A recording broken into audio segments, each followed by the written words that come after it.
Hey, Buckskin Bill here with another fun project. Today we're going to find another way to make use of our white-tailed deer. Today we're going to make soap.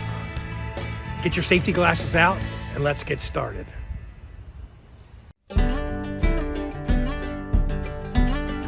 To generate the tallow, I cut up the deer fat I harvested from a white-tailed deer. I add it to a pot and then cook it on low, stirring often until all of the fat melts away.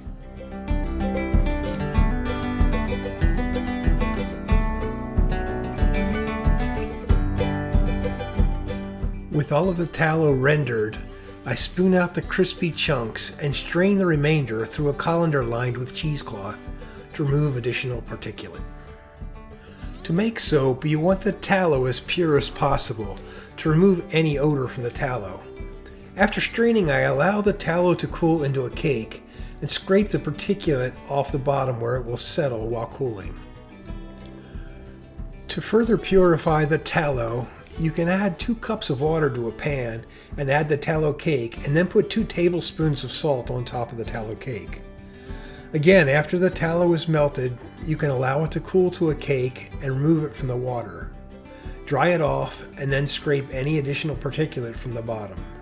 This should leave you with a very nice white cake of tallow to begin the soap making process.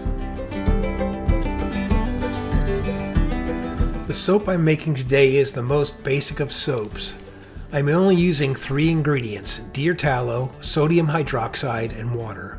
The sodium hydroxide and water come together to form the lye water.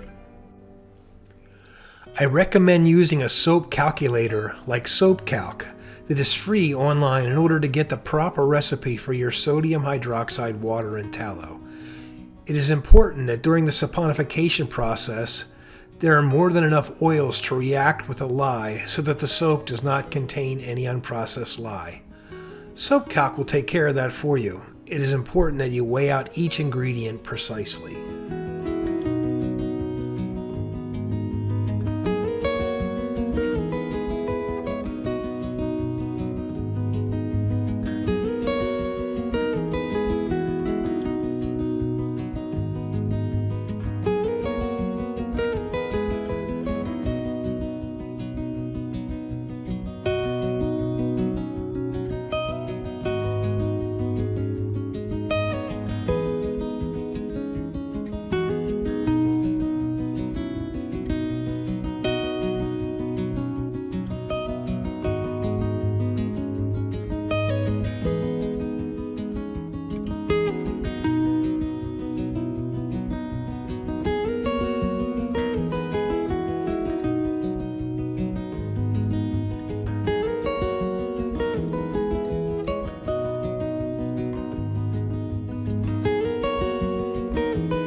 When the lye is mixed with water, it will cause an exothermic reaction generating a great deal of heat. This heat will get up over 200 degrees. Lye is very strong alkali, so it is extremely important to treat it with care and take all safety precautions, such as wearing rubber gloves and safety glasses. Never stand directly over the solution so as not to breathe the fumes, as they are toxic. It is better if you can mix this outdoors in the open air or at a minimum in a well-ventilated area.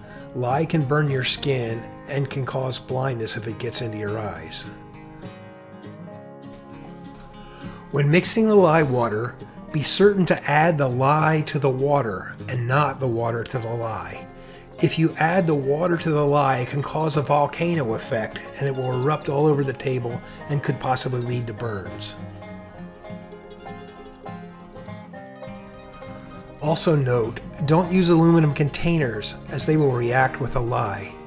And one more note here, I don't recommend using a plastic spoon as I did here, as the heat from the exothermic reaction caused the spoon to melt slightly.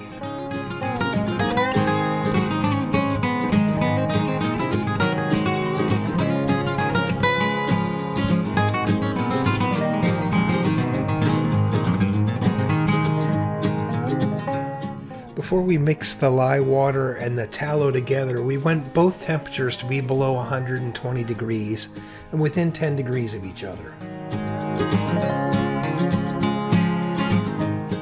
Here we mix the lye water with the tallow and the saponification process begins.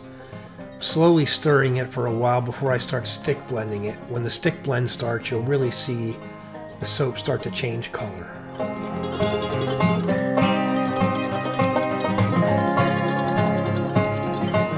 Before you begin stick blending, make sure you tap it on the bottom a few times to get all the bubbles out before you start stick blending, otherwise you'll have bubbles in your soap.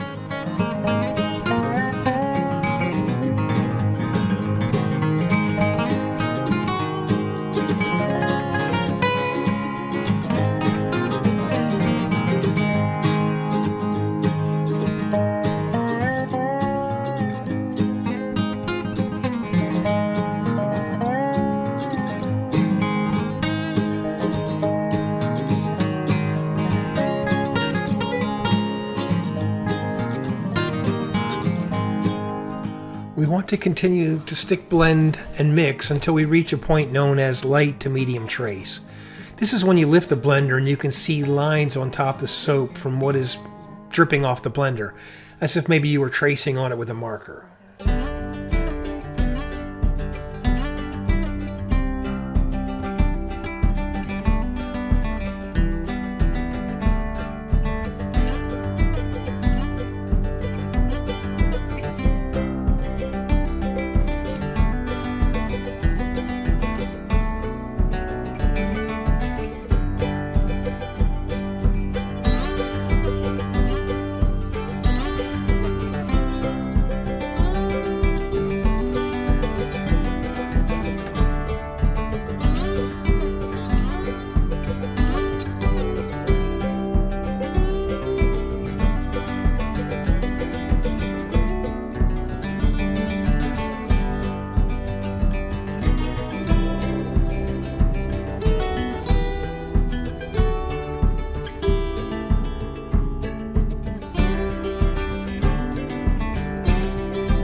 After reaching a medium trace, I've poured the soap into the molds and wrapped them in towels and let it sit for 24 hours before I pop them out of the molds.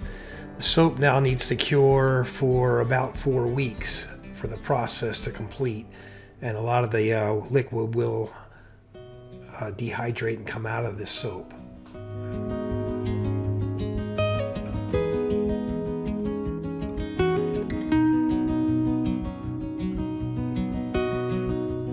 Covering the soap with a towel helps to insulate it and keep the heat from the saponification process in, which allows the soap to go through what is known as a gel phase.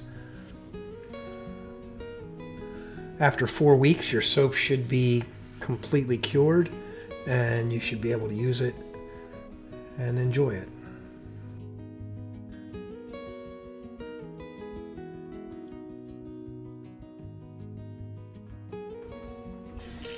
After 4 weeks, the soap is fully cured, creates a lot of lather, and moisturizes your hands. If you like the video, please hit the like and subscribe button, and as always, thanks for watching.